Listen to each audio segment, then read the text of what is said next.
Hi guys, it's Jamie Hamilton-Ansley here, and I'm so excited to bring you some mommy and baby yoga today.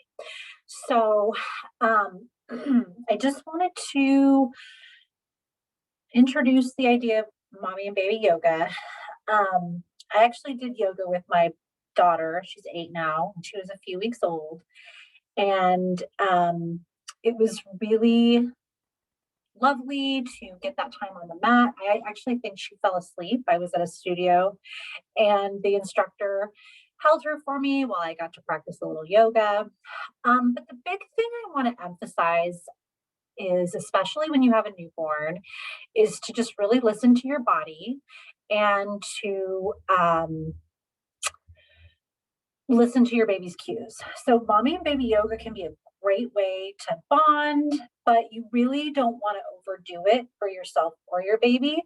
And really just do what feels right, do what seems kind of natural. That makes sense. So, this is the introduction, and I will talk about kind of setting the stage and what you might want to have.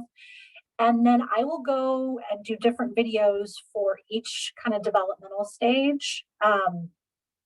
So behind me, I have just laid out a blanket. And since I don't have a baby anymore, sadly, I'm going to use a baby doll and then my Medi Teddy to show you, to demonstrate some of the poses. So you can do this with a mat. You can do this with a blanket, some towels. You can do this inside or outside as the weather gets nicer, just whatever feels right for you.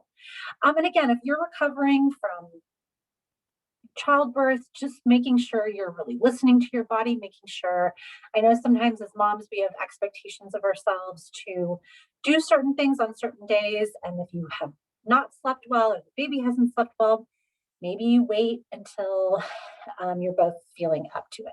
So, and then you can also turn on music or bring in some like lotion for the baby. You can make the lighting really soft.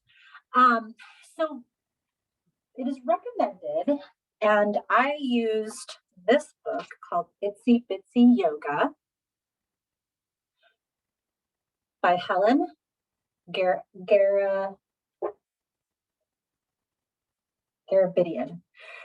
to bring you this series. So if you have any interest in that, you can look up that book. So she recommends doing yoga with your baby about 45 minutes before their fussiest time of day. So you want to make sure that they aren't hungry or they're not too tired, but doing some of these poses may help with digestion. It may help with sleep. So whatever that may be,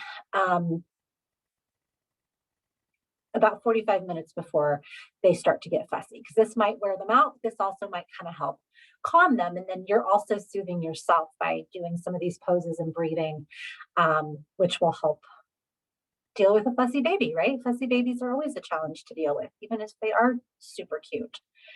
And then, of course, this part, especially with newborns, but this infant time period, however much time you get to spend with your baby, is all about attachment. So it's all about you two attuning to each other.